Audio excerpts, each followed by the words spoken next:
Hello everyone, I'm Vesta with the Evening Star, and I'll be your host today here on Vesta's Fanfiction Time. Today we are going to be reading Chapter 11 of You Call It Necromancy, I Call It Making Friends. And, just a little disclaimer, I may pronounce some of the names differently because I'm actually looking up how to say them and correcting it if I don't say it. So hopefully you still know who these people are and it's not as confusing, but just let me know how it sounds. If it sounds bad, I'll delete this and re-record it even better, but just let me know. And without further ado, let's jump right into the chapter. So, explain to me again why we are the decorators, Mittens says. Izuku, Mittens, and Shiro are walking around the big mall searching for everything they need to decorate their new apartment. Mittens is perched on Izuku's shoulder, and Shiro is right behind them. Because Rowan is too minimalist, and Kakashi would turn the apartment into a gym. Frank would describe the first thing that catches his eye, which means the most outrageous colors you can think of. And I don't trust that Dobby wants to start a fire if he sees something he doesn't like. Izuku explains. Yumi and Churro are the only ones with common sense. Churro, I get it, Mittens replies. But I'm a cat. I don't care for human decorations as long as we have a cat tree or a cardboard box. Preferably the box. Yeah, sure, but I have a surprise for you after we buy what we need, Izuku says, smiling and petting the cat's head. So, just bear with me for now. Fine, Mittens replies with a huff. You're lucky you're my favorite. One of our stops better be at a pet shop. Sure thing, my overlord, Izuku says, scratching the cat behind the ear. Where should we start? We need things for the living room and bedrooms, Churro says. Since you're the only one who sleeps, you're taking one of the bedrooms. We are making the second one Frank's lab, and the third one will be Mitten's office. Then let's start with the living room, Izuku suggests. The group walks together to the furniture store, where they begin their search. A kid, a zombie, and a cat walk into a store, Izuku says with a chuckle. This sounds like the beginning of some bad joke. And what would the punchline be? Mittens asks. Who knows? Izuku shrugs. What do we need? We need a sofa, beanbags, shelves, a coffee table, chair list on. Don't forget my cat tree, Mitten says. Wrong store. Oh, maybe a few potted plants, Izuku says, to give some life to the ambient. We can barely keep you alive, let alone some plants, Mittens replies. Fair, Izuku shrugs. What about fake plants, like plastic flowers or something? I guess, Mitten says. I bet Dobby and Frank will make a joke out of it somehow. Probably, Izuku nods. Well, let's start, he says, looking around the store. Hey, I found couches, Mitten says. Let's choose one. Then she jumps down his shoulder and runs ahead. Izuku chuckles and goes after her. As they sit on different couches trying to find the best one, Churro watches them with a fond smile on her face. She takes out her phone and snaps a photo of them. Group chat. Hollywood undead. Try to hide. Photo sent. Why are they so cute? Just bones. Looks like you're having fun. Meanwhile, I'm trapped with Mr. Boring cleaning the apartment. Dr. Victor. Things are so much better at the guild. I've already healed 5 open fractures today. Never a dull moment with those mercenaries. Rise from your grave. Hey, anyone know a good flower arrangement that we can use to decorate? To liven things up a bit? Just bones. ... Rise from your grave. Dobby? Dobby? Question mark. What happened? Fight me. Dobby just grabbed his wallet and ran out, yelling something about flowers. What the hell just happened? Rise from your grave. I think I made a mistake. Dr. Victor. I just finished things here. I can go find the Skeletor and help him with the flowers. Rise from your grave. I definitely made a mistake. Try to hide. Let's hope they don't choose anything too weird. ... Yeah, you definitely made a mistake. End chat. Dobby is not exactly what one would call a flower boy. He may not remember anything about his past, but he is sure that he has never touched a plant before. But hell, to get away from cleanup with Rowan, he'll take anything.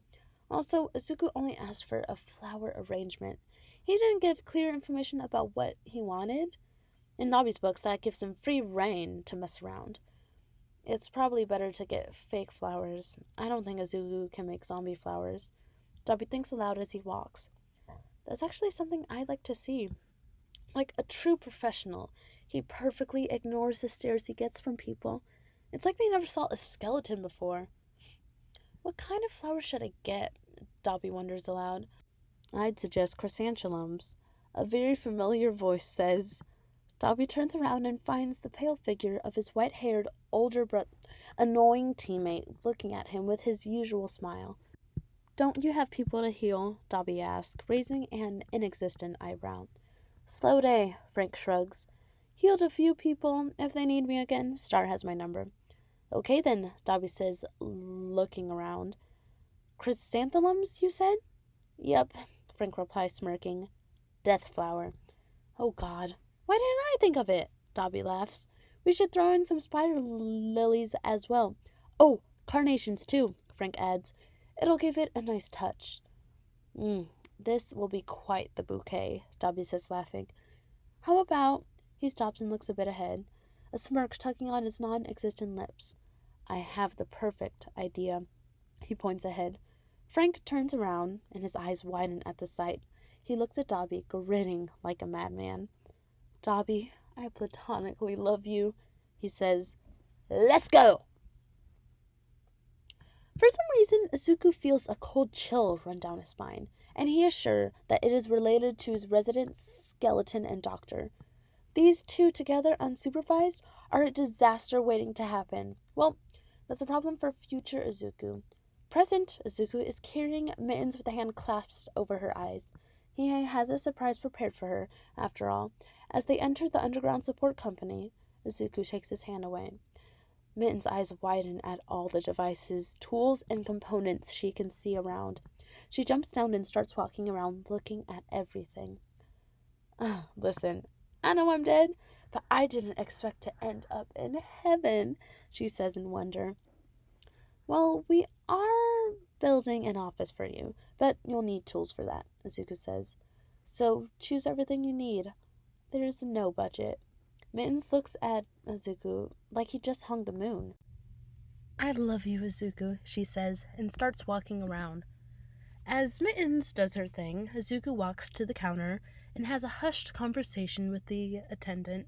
He came here a few weeks ago at the Guildmaster Star's recommendation. This is an underground support company and part of the Silver Star Union. He came here to commission a gift for his favorite zombie cat. Is it ready? Izuku asked in a hushed tone. We finished yesterday, the attendant replies. I still don't know how anyone will operate it, though. Don't worry about it, Izuku waves them off. Just bring it here.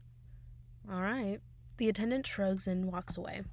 A few minutes later, she comes back with a small backpack-looking thing in her hands, and just in time, because here comes Mittens and Churro. Looks like Mittens got Churro to make a list with everything she wants to buy. Hey, Mittens, one more surprise for you, Izuku says, showing the backpack.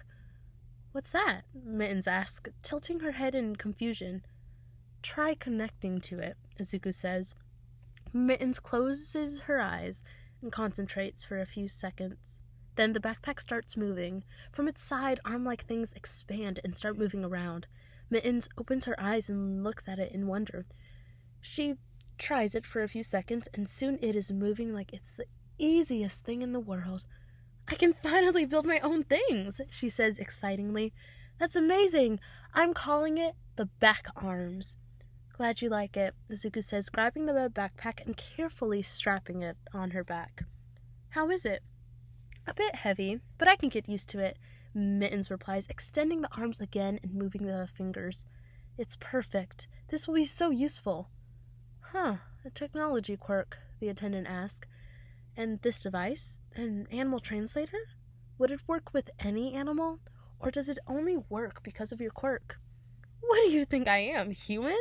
Mittens replies, I am Mittens, destroyer of worlds. My gear is nothing short of perfection.